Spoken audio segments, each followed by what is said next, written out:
हिसाब से रॉकेट बोल सकते हो। बहुत ही जैसे 9 सेकंड में ये पूरा 100 टच करके 0 आ जाती है। अच्छा, अंदर से बटन है उससे खुल जाता है ये? एक्चुअली यहाँ से भी खुल जाता है और यहाँ पे मैनुअल भी है इसका जुगाड़।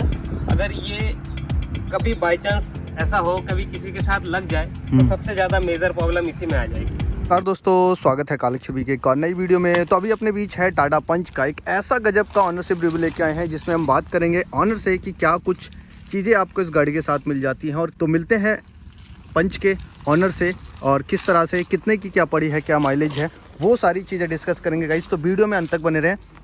स्टार्ट करते हैं वीडियो। अभी अपने बीच है मिस्टर नील कुमार जी। इन्होंने अभी हाल ही फिलहाल में टाटा पंच ईवी को परचेस किया है। इनसे जानते हैं कि कितने कुछ फीचर इस गाड़ी में आपको मिलते हैं और किस तरह से ये गाड़ी इनको सुटेबल लगी जो इन्होंने परचेस की। कैसा फील हो रहा है इस गाड़ी को आपको लेके कि मतलब आपने इतना पैसा इस गाड़ी में इन्वेस्ट किया, तो उस हिसाब से आपको ये गाड़ी किस तरह से वैल्यू फॉर मनी लगी और क्या सोच के आपने लिया, क्योंकि इतना बड़ा कंपटीशन है तो उस कंपटीशन के हिसाब से और भी गाड़ियाँ थी इस रेट के बजट में। एक्चुअली मैं अपने हिसाब से लिया कि मेरे पास पहले से वेन्यू है। अच्छा। तो उसको देखते हुए कि उसकी रनिंग कॉस्ट मेरे को काफ़ी हाई पड़ी है, उस हिसाब से मैंने सोचा कि एक बार ईवी में शिफ्ट होके देखें। और सबसे बड़ी बात यह है कि बिल्कुल फ्री में चलती है। हाँ, बिल्कुल फ्री में चलती है। और लगभग अप्रोक्स कितना बिल आया जाता है, ज़्यादा से ज़्यादा एक बार के चार्ज में 150 रुपये का फायदा वो हो रहा है, बिल आ रहा है। तो उस हिसाब से फ्री हो गया। कितने यूनिट एक बार चार्ज में ले रही है? लगभग 30 यूनिट के आसपास। अच्छा, 30 यूनिट एक बार चार्ज करने हो? गांव के हिसाब से 5 रुपए यूनिट के हिसाब से भी 150 रुपए की बिजली जा रही है लगभग एक बार चार्ज करने में। और कितनी चल जा रही है? लगभग ये कंपनी तो 421 क्लेम कर रही है। अच्छा। बट ये आ रही है लगभग 300 320 30 के आसपास माइलेज निकाल रही है। इतना दे रही है एसी के साथ। तो मतलब मान के चले एसी लगभग ऐसी निकाल ले रही है 350 के आसपास। तो मतलब मान के चले कि बिल्कुल फ्री में गाड़ी इस टाइम पे चल रही है। बिल्कुल। अगर वेन्यू से और इसको कंपेयर किया जाए कि मतलब कितना आपने पैसा सेव किया होगा अभी तक? अभी तक तो मैंने 2000 किलोमीटर ही इसको चलाया है इसको। अच्छा। तो 2000 में अप्रोक्स मेरे को वेन्यू में भी 10-11 रुपए किलोमीटर का खर्चा पड़ रहा है। तो उस हिसाब से लगभग 20,000 के आसपास मैंने तो ये लेके आपने बिल्कुल सही डिसीजन लिया है। बिल्कुल। कितने रुपए की लगभग ये पड़ी होगी आपको गाड़ी? ये मेरे को अप्रोक्स 14 लाख के अराउंड ही पड़ गई। अच्छा, 14 लाख रुपए की गाड़ी आपको ऑन रोड पड़ी है रुद्रपुर से? रुद्रपुर से। तो आपको इसमें मतलब क्या वारंटी वगैरह मिल जाते हैं और सबसे बड़ी चीज़ कि इस गाड़ी में आपको क्या प्रॉब्लम लगती है, क्योंकि हमारे व्यूवर्स जो है वो ये भी समझना चाहते हैं गाड़ी लेने से पहले कि सच में गाड़ी में क्या प्रॉब्लम है कि वो बंदा लेना चाहे या नहीं लेना चाहे इस गाड़ी को। देखो, एक तो इसकी प्रॉब्लम मुझे अभी तक तो कुछ ऐसा मेजर प्रॉब्लम नहीं लगी, लेकिन प्रॉब्लम है जैसे कि थोड़ा सा जैसे चार्जिंग का इशू आती है। अच्छा। जैसे चार्जिंग में कभी कभी ये मेरे 100% चार्ज होने के बाद भी मेरे को MID शो कराती है, जैसे 300 220 30 ऐसे शो कराती है। एक बार दिखाएंगे? हालांकि चल जाती है लगभग 350 के आसपास चल जाती है बिना विदाउट ऐसी।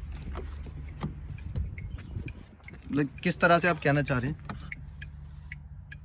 जैसे ये अभी 56% दिखा रही है। 56% में 157 दिखा रही है। ठीक है। तो जब 100% हो जाती है तो ये लगभग 220, कभी 240 250 इस टाइप की दिखाती है। और चलती कितनी है? और चल जाती है लगभग 300 प्लस चल जाती है। और कितना आपको बोला है कंपनी से कि इतनी चलेगी एक बार चार्ज में? कंपनी से बोली है कि कंपनी वालों ने तो वैसे बोला है कि 421 का कंपनी क्लेम करती है। अच्छा। बट ये चलती है 350 के अराउंड। आपने कितनी चला दी है एक बार फुल चार्ज में? मैंने अभी तक इसको एक बार ही मैं लॉन्ग जर्नी पे गया था, उसको लॉन्ग पे चली थी, ये लगभग 320 के आसपास चली थी। अच्छा, तो अभी हम बात कर दें कि गाड़ी में आपको प्रॉब्लम क्या लग रही है, वो प्रॉब्लम एक बार बताइए। टाटा वालों की छोटी छोटी प्रॉब्लम वो तो हमेशा से ही आई हुई है। जैसे इनका फिट एंड फिनिश जो है वो एक प्रॉब्लम थोड़ा है। सा एक प्रॉब्लम है। ऊपर से थोड़ी सी जैसे इसका व्हील कवर भी चेंज करते हैं, 14 लाख रुपए का अमाउंट है, उस हिसाब से व्हील कवर भी इनका ऐसा आ रहा है। मतलब 14 लाख रुपए में व्हील कैप, मतलब वो वाला फील नहीं आया, आप ये कहना चाह रहे हैं? नहीं है इसमें। कम से कम एलॉय भले ही सस्ता हो लेकिन एलॉय होना चाहिए था। इतने पैसे में होना चाहिए था। बिल्कुल सही कह रहे हैं। और जैसे कि छोटी छोटी कमियां और भी है, जैसे ना नीचे मड कवर भी थोड़ा सा ज्यादा वो प्रॉब्लम कर जाती है, कभी कभी आवाज आने लगती है। अच्छा। कर तो वो एक आध बार ऐसा हो रखा है मेरे साथ, लेकिन वो तो सर्विस सेंटर से सॉल्व हो गई थी, वो कोई इशू नहीं है। वैसे तो गाड़ी का फ्रंट कैसा लगता है आपको? नो डाउट बेस्ट 10 क्लास है। अच्छा। फ्यूचरिस्टिक है, बट बैक साइड थोड़ा सा बैक साइड में मजा नहीं आया? बैक साइड में फ्रंट में ये जो DRL और इंडिकेटर है ये पूरी यहाँ पे कनेक्ट टू कनेक्ट रहती है। कनेक्टिंग है। तो फ्रंट में कुछ अच्छा ऐसा लगता है आपको जो आप बता सकते हैं व्यूवर्स को, या कोई प्रॉब्लम आपको ऐसी लगती है गाड़ी में? ऐसा कुछ नहीं लगता, लेकिन एक मेजर प्रॉब्लम एक और लगती है मेरे को इसमें। जैसे इसका जो चार्जिंग पॉइंट है, यहाँ पे ही है? ये चार्जिंग पॉइंट है इसका। अच्छा, एक बार खोलेंगे। अगर इसका चार्जिंग पॉइंट देखा जाए, अच्छा, अंदर से बटन है उससे खुल जाता है ये?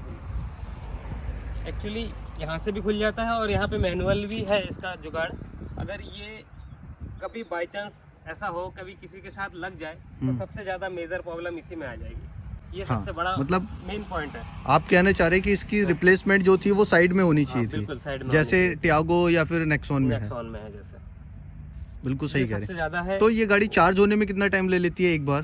अप्रोक्स 13 घंटे के आसपास। नॉर्मल चार्जर से? नॉर्मल फास्ट चार्जर से कभी चार्ज किया आपने? फास्ट चार्जर से अभी तक तो मेरे को इतना लंबा कुछ गया नहीं, मैं तो अच्छा। किया भी नहीं अभी तक, इसका नॉलेज भी नहीं है। ये चार्जर, दो चार्जर यहाँ पे आपको मिलते हैं ना? बिल्कुल, ये नॉर्मल चार्जर हुआ, ये डीसी चार्जर हुआ। ये डीसी है ना? हाँ। और ये नॉर्मल चार्जर नॉर्मल है। चार्जर है। और इसको बंद करने के लिए? बिल्कुल हाथ से ऐसे प्रेस करना है बीच अच्छा, में। इसको ऐसे पुश करना है, पुश करना है। ये चीज़ है। तो साइड में एक बार देखें साइड प्रोफाइल किस तरह से लगती है और कैसी साइड प्रोफाइल है? वो नहीं है, ठीक है, नॉर्मल है। अच्छा। नॉर्मल पंच से मिलता जुलता है, कोई इशू नहीं है, कोई दिक्कत भी नहीं है इस side लेकिन profile इतना से। पैसा लगा के 14-15 लाख रुपए लगा के आप खुश हैं गाड़ी से? बिल्कुल सेटिस्फाइंग, मतलब मजा आ रहा है गाड़ी चलाने में? चलाने में तो no doubt best in class है। अगर पावर कोई पिकअप नहीं। की बात की जाए तो डीजल टू पेट्रोल के कंपैरिजन में कुछ उससे तो बहुत ज्यादा है, उससे अच्छी है? जी इस सेगमेंट में तो इससे बेस्ट पावर तो मिलना मुश्किल है, डीजल या पेट्रोल में। ये अच्छी बात है। अब आप बैग के लिए कह रहे थे, बैग में एक बार बात करें कि किस तरह से बैग में क्या प्रॉब्लम लगती है और क्या आपको सही चीज़ें बैग में लगती है? देखो 14 लाख के हिसाब से एक कनेक्टिंग होना चाहिए था, कुछ सिस्टम और चेंज होना चाहिए था इसका। जैसे इस टाइम नेक्सॉन में आ रही है, कितनी बेहतरीन लुक है उसकी। हाँ, लेकिन इसमें फ्यूचरिस्टिक ऐसा कुछ नहीं है, पुराने पंच से रिलेटेड। हालांकि ईवी है, 14 लाख रुपए भी है, उस हिसाब से थोड़ा सा चेंज होना चाहिए था। थोड़ा सा चेंज होना चाहिए या चेंज होना ही चाहिए था? चेंज होना ही चाहिए था। हाँ, क्योंकि इतने पैसे के हिसाब से लुक जो है वो पेट्रोल वाला ही दे दिया। बिल्कुल बिल्कुल। और बूट वगैरह एक बार दिखाना चाहेंगे आप खोल के किस तरह से आप? तो बूट स्पेस यहाँ पे आपको ठीक ठाक मिल जाता है, कह सकते हैं ना? बाकी तो कोई इशू वाली बात है नहीं, बूट स्पेस ठीक है, सफिशिएंट है। तो मतलब ये एक माइक्रो एसयूवी है, उस हिसाब से आपको लगता है कि मेरे को नेक्सॉन लेनी चाहिए थी, इसको लेके गलती कर दी, पंच लेके आपने गलती की है ईवी, ऐसा कुछ मन में डाउट है? एक्चुअली मैं लेने तो आया था नेक्सॉन ही, मैंने बुक नेक्सॉन ही किया था। अच्छा, तो उसके बाद मेरे ख्याल से जिस दिन मैंने बुक किया उसके दूसरे दिन ही पंच ईवी लॉन्च हो गया। अच्छा। तो फिर मैंने सोचा डीजल ले रहा हूँ मैं, डीजल के कंपेयर अगर मैं ईवी में शिफ्ट हो जाऊँ तो वो मेरे लिए और ज़्यादा बेनिफिशियल होगा। मतलब तो क्या इसीलिए क्या सोच के आपने ईवी को लिया? मैंने एक्चुअली जो मेज़र है वो मैंने इसका जो रेंज हमने जो सोचा था कि देखो जैसे वो भी 14 लाख के बजट में आ रहा था, मेरा बजट था 14 लाख। हाँ। 14 लाख के बजट में मेरे को नेक्सॉन आ रहा है, उसके बजट में मेरे को पंच मिल जा रहा है और मेरे को पेट्रोल या डीजल की बचत भी हो जा रही है। इससे मेरे को बार बार लगाने से अच्छा एक बार में मैंने लगाना ज़्यादा सही समझा, इसीलिए मैं पंच में शिफ्ट हो गया। और अच्छा माइलेज भी दे अच्छा रही है। माइलेज भी मिल रही है, मेरे को कोई इशू नहीं, जितना मेरी रनिंग है वो पूरा हील हो जा रही है इससे। लेकिन एक चीज जो मैं सोच रहा हूँ यहाँ तक, अगर इस गाड़ी का चार्जर खराब हुआ तो उस कंडीशन में आपने कुछ सोचा इसको लेने से पहले? नहीं, ऐसा कुछ सोचा नहीं अभी तक, वो जिस टाइम होगा उस टाइम देखा जाएगा। और फास्ट चार्जर अगर आप लगवाना चाहें तो? फास्ट चार्जर के लिए मेरे कंपनी एजेंसी वालों ने बोला था, बट मैंने सोचा कि मेरी रिक्वायरमेंट है नहीं, 100-150 किलोमीटर का रिक्वायरमेंट है, डेली चलना होता है उतना। तो आप इस गाड़ी से 14 लाख रुपए कितने दिन में वसूल लेंगे? मतलब क्योंकि आपने 14 लाख रुपए लगाया है, कुछ सोच समझ के लगाया होगा। अब ये मान लीजिए लगभग मैंने 10 दिन हो गए गाड़ी, 15-20 दिन हो गए गाड़ी लिए मैंने। हाँ। 15-20 दिन में लगभग मैंने इसको चला दिया 2000 किलोमीटर के आसपास। ठीक है। तो लगभग महीने भर में मैं इसको 3000 प्लस में चला दूंगा गाड़ी को लगभग। तो आप कैलकुलेट कर लीजिए किस हिसाब से मेरा रनिंग है। और अगर इसकी बैटरी में कोई प्रॉब्लम आती है तो उस कंडीशन में? अभी तक तो कुछ सोचा नहीं इस बारे में, बाकी 8 साल की कंपनी गारंटी दे ही रही है, 8 साल के बाद जो होगा देखी जाएगी। 8 साल तक वैसे भी गाड़ी कोई रखना नहीं चाहता है। नहीं, 8 साल तक कोई रखना नहीं चाहता, लेकिन आपने 14-15 लाख रुपए खर्च किए, अगर सपोज 3 साल बाद कोई गाड़ी की बैटरी में प्रॉब्लम आती है, उस कंडीशन में क्या हो सकता है? उस कंडीशन में कंपनी देखिए कम गारंटी तो मिल ही रही है मेरे को। कितनी गाड़ी की कितनी गारंटी है और बैटरी की? 8 साल और 1,60,000 किलोमीटर की गारंटी मिली है बैटरी की। तो बहुत होती है, बहुत ज्यादा होती है। एक बार इंटीरियर दिखाना चाहेंगे कि इंटीरियर किस तरह से आपको मिल जाता है? बिल्कुल बिल्कुल आइए। पे एक सबसे अच्छा फीचर जो मेरे को लगता है ना इस गाड़ी में, वो ये 90 डिग्री डोर ओपन है, क्योंकि और इस सेगमेंट में कोई भी आपको देता नहीं है। अच्छा, तो इसका बैठते ही जो फील आती है, बेहतरीन फील आती है, वो बिल्कुल अलग आता है एकदम ना। एसयूवी वाली फील आती है, बिल्कुल बोनट तक दिखती है, बहुत बेहतरीन फील आती है। वो कोई इशू नहीं है, नो डाउट कि ये एक बार डिस्प्ले ऑन करेंगे आप? बिल्कुल, देखिए इसका डिस्प्ले ऑन होते ही बिल्कुल बेहतरीन फील आती है। हाँ, डिस्प्ले बिल्कुल बढ़िया फील आती है। क्या क्या चीजें इसमें देखने को मिल जाती हैं आपको? जैसे ये सेमी डिजिटल है, पूरा हाँ। डिजिटल तो नहीं, वो डिजिटल के हिसाब से बेहतरीन है। कुल मिला के लुक बहुत अच्छी है इसकी, कोई इशू नहीं है। तो ये डिजिटल जो इंस्ट्रूमेंट क्लस्टर है, इसमें आपको कितनी क्या चीजें देखने को मिल जाती हैं? सारी गाड़ियों का पूरा कंट्रोल ही इसमें सही से दिख जाती है। अच्छा, लेकिन इसको और थोड़ा सा जैसे जैसे इससे ऊपर वाले एम्पावर्ड में जैसा आता है पूरा फुल्ली डिजिटल, हाँ, बिल्कुल वैसा होना चाहिए था। लेकिन स्टीयरिंग इस बार काफी अच्छा दे दिया। हाँ, 2 स्पोक व्हील है, बहुत बेहतरीन है, कोई इशू नहीं है। और बाकी इधर जो है सारा पैनल वो पूरा टच में दे रखा है, बहुत बढ़िया दे रखा है, कोई इशू नहीं है। नो डाउट बेहतरीन काम भी करते हैं, अभी तक कोई इसमें प्रॉब्लम है नहीं। और बेहतरीन काम म्यूजिक सिस्टम कैसा है? हरमन का इसका म्यूजिक सिस्टम है, बेहतरीन है, कोई इशू नहीं है, बढ़िया है। साउंड क्वालिटी बहुत बेहतरीन अच्छी है। क्योंकि इस जो ब्रांड हरमन टाटा देती है अपनी गाड़ियों में, वो अभी तक शायद कोई भी नहीं देती है। कोई नहीं देती, बेहतरीन है, कोई मिला के कोई इशू नहीं। और जो इसमें गियर डालने का सिस्टम है वो किस तरह से क्या है? इसका ये जैसे नॉब है इसका, हाँ, इसका ये डायल दे रखा है, बहुत बेहतरीन है। इसका पार्किंग हो हाँ, गया, जैसे रिवर्स हो काफी गया। प्रीमियम जैसा लगता है ना देखने में। बिल्कुल बिल्कुल ये पार्किंग, रिवर्स, न्यूट्रल ड्राइव, बिल्कुल। बस इसको मूव करना है, चलते जाएगा। बिल्कुल। ये बटन, ये बटन इको स्पोर्ट के लिए है, इको सिटी और स्पोर्ट के तो लिए। स्पोर्ट मोड में आपने गाड़ी चलाई? मैंने गाड़ी चलाया है स्पोर्ट मोड में भी, और स्पोर्ट मोड में तो ये रॉकेट है, अच्छा, एक हिसाब से रॉकेट बोल सकते हो। बहुत ही जैसे 9 सेकंड में ये पूरा 100 टच करके 0 आ जाती है, बहुत बेहतरीन। 9 सेकंड में 9 सेकंड 0 to 100 पहुंच जाती है। बिल्कुल, तो बढ़िया पावर मिलती होगी बहुत इसमें बहुत आपको। बेहतरीन पावर है। ये इलेक्ट्रिक हैंड ब्रेक मिल जाता है। बिल्कुल पार्किंग ब्रेक है इसकी। और एसी भी बहुत बेहतरीन कूलिंग है, कोई इशू नहीं है एसी में भी। अच्छा, एसी वैसे जिस टाइम अगर रनिंग पे हो तो वो ज़्यादा बेहतरीन काम करती है एसी। इसमें रीजनरेट का ऑप्शन भी मिलता है क्या? वो आपने यूज किया है? हाँ, रीजनरेशन भी यूज़ किया है। उसमें लगभग आपको 20 किलोमीटर का फर्क देखने को मिलता है रीजनरेशन 0 to 4 में करने में। अच्छा, जैसे आपने माइनस में कर दिया इसको, पूरा रीजनरेशन बंद कर दिया, हाँ, तो आपको जैसे यहाँ पे 174 दिखा रहा है, और अगर फुल करेंगे इसको तो लगभग 190 के आसपास पहुंच जाएगी। अच्छा, तो ये बढ़िया ऑप्शन है। ये बढ़िया ऑप्शन है, कोई इशू नहीं है।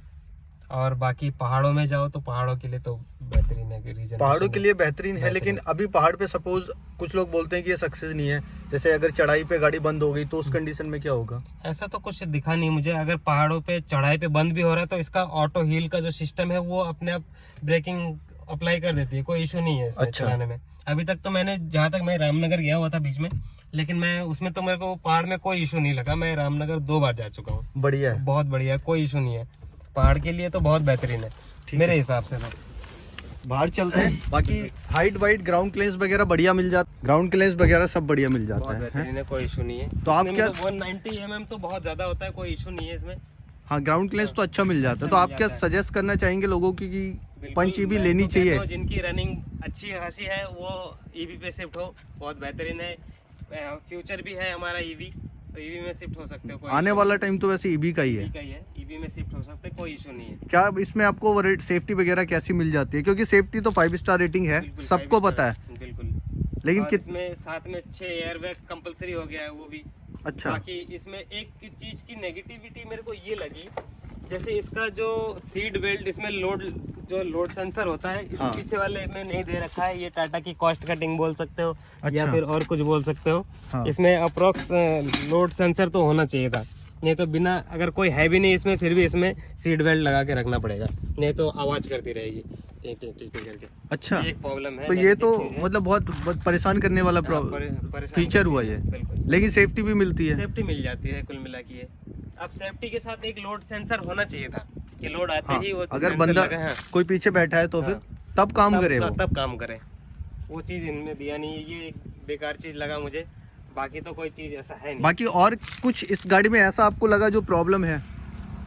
बाकी मेजर ऐसा कुछ प्रॉब्लम तो लगी नहीं। मतलब चार्जिंग वगैरह चलाने में चलाने में तो कोई नो डाउट बहुत बेहतरीन है, चलाने में तो कोई इशू है ही नहीं इसमें, बहुत अच्छा। बेहतरीन है, कोई इशू नहीं। ये वेरिएंट कौन सा है गाड़ी का जो 14-15 लाख रुपए का आपने परचेस किया है? ये मेरा वेरिएंट है एडवेंचर LR, जो लॉन्ग रेंज में आती है। अच्छा। एडवेंचर LR जिसकी 400 किलोमीटर की रेंज 421 दे कंपनी रखी है। क्लेम करती है। तो अगर कोई बंदा 14-15 लाख रुपए लगाना चाहता है तो और एक माइलेज वाली कार देखना चाहता है तो आपको सजेस्ट कर सकते हैं आप उसको कि ये गाड़ी लेनी मैं तो चाहिए। यही सजेस्ट करूंगा कि ये ईवी में शिफ्ट हो जाए और 350 भी अगर मिल जाए, अप्रोक्स 350 भी मिल जाए तो हाँ। बहुत बड़ी रेंज होती है। 350 भी बहुत बड़ी रेंज होती है, तो उस हिसाब से वो चला सकता है, लेके अपना पूरा रिक्वायरमेंट पूरा कर सकता है। तो गाइस यही था आज का वीडियो जिसमें हमने इससे टाटा पंच के ऑनर 2000 किलोमीटर गाड़ी चलाने के बाद कितने खुश हैं या क्या प्रॉब्लम थी गाड़ी में, वो सारी चीज़ें हमने इस वीडियो में जानी। और ऐसे ही अच्छे अच्छे ऑनरशिप रिव्यू आपके लिए लाते रहेंगे डिटेल्ड के साथ। गाइस अगर वीडियो अच्छी लगी हो तो चैनल को सब्सक्राइब कर दें और वीडियो को लाइक कर दें और ज़्यादा से ज़्यादा शेयर करें ताकि मोटिवेशन और मिलता रहे। तो मिलते हैं नेक्स्ट वीडियो में। Thanks for watching.